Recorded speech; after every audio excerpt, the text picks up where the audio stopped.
ज्योतिषी और हस्तरेखा विशेषज्ञों ने मेरी अल्पायु की भविष्यवाणी की थी।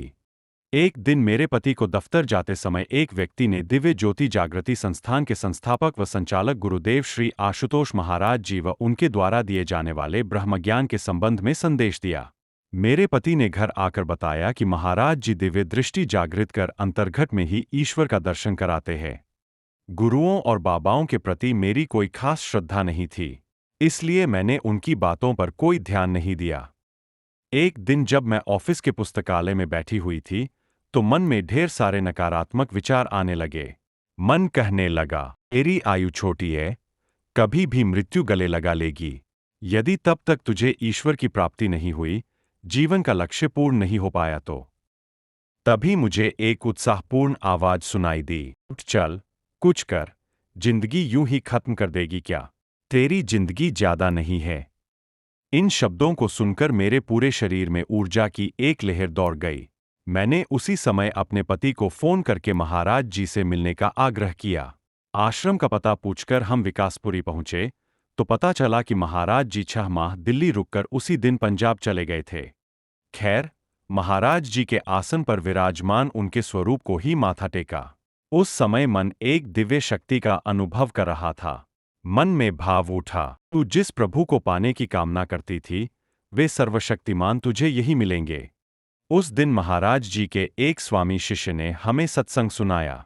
मेरे मन में उठने वाले कई प्रश्नों के उत्तर देकर उन्होंने मुझे पूर्णतः संतुष्ट कर दिया। कुछ सप्ताह सत्संग श्रवण करने के बाद मुझे ब्रह्मज्ञान की दीक्षा प्राप्त हुई। मैं पूर्ण निष्ठा व लगन से साधना और सेवा करने लगी। एक दिन मैंने अनुभव में देखा कि मेरी मृत्यु हो गई है। यमदूत मुझे मेरे बालों से खींचकर ऊपर आकाश की ओर लेकर जा रहे हैं। आकाश मार्ग में ही मुझे महाराज जी भी खड़े दिखाई दिए। महाराज जी को देखकर मैं जोर जोर से चिल्लाकर बोली, महाराज जी, मुझे बचा लीजिए। लेकिन महाराज जी कुछ नहीं बोले, केवल मुस्कुराते रहे। मन में भाव आया कि सत्संग में तो बताया जाता है कि संकट में गुरु हमारी रक्षा करते हैं, परंतु यहां तो महाराज जी मेरी रक्षा करके मुझ पर हंस रहे हैं। तभी फिर विचार आया कि मैंने इतना दुर्लभ ब्रह्मज्ञान तो प्राप्त किया, परंतु अल्पायु होने के कारण न तुम इस ज्ञान का प्रचार प्रसार कर पाई और न ही गुरु सेवा कर पाई। महाराज जी तक मेरे ये सूक्ष्म भाव पहुंच गए। उन्होंने मुझे तुरंत शाश्वत नाम का सुमिरन करने का संकेत दिया। जैसे ही मैंने प्रभु नाम का सुमिरन आरंभ किया, यमदूत ने मुझसे प्रश्न किया। यमदूत ने पूछा, क्या तूने ब्रह्मज्ञान लिया हुआ है? मैं बोली, हाँ। यमदूत ने फिर पूछा, क्या तू सेवा भी करती है? मैं बोली, हाँ। यमदूत ने पूछा, क्या तू साधना भी करती है? मैं बोली, हाँ। ऐसा सुनते ही यमदूत ने मेरी आत्मा को मेरे स्थूल शरीर में वापस डाल दिया। इस घटना के बाद अगले 10 दिनों तक मेरे सिर में दर्द रहा, क्योंकि यमदूत मुझे बालों से खींचते हुए लेकर जा रहे थे।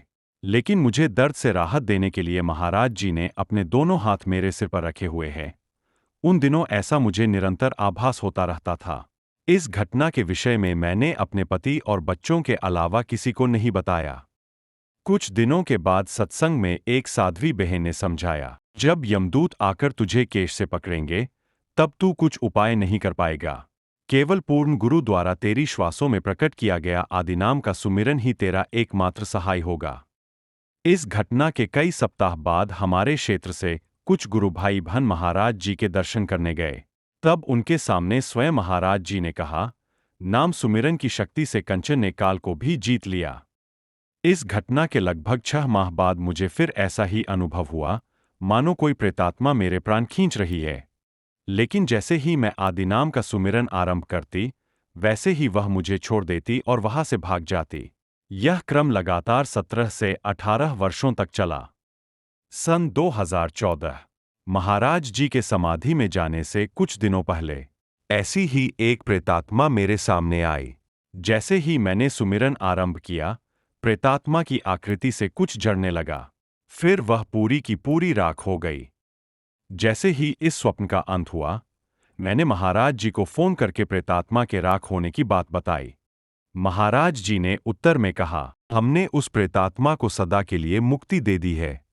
अब तुम उससे स्वतंत्र हो।